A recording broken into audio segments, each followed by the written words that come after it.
Isa si Nicolas sa Dairit, sa mga bayaning Fernandina na nagsilbing nurse sa mga sundalong pagod, sugatan at uhaw noong panahon ng mga mananakop.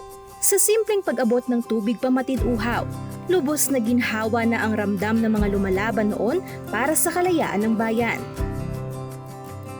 Mula noon hanggang ngayon, malaki ang naging papel ng tubig sa pang-araw-araw na pangangailangan ng mga tao, lalo na ng ating mga kababaihan.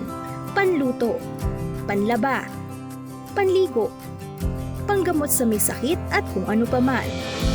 Ang mga kababaihan ang mga pangunahing nagpepreserba ng tubig sa ating komunidad. Kaya naman ngayong Women's Week, kailangan ang serbisyong maaasahan sa pagpapanatili ng ligtas na tubig bilang pagbibigay pugay sa pagsusumikap ng mga kababaihan.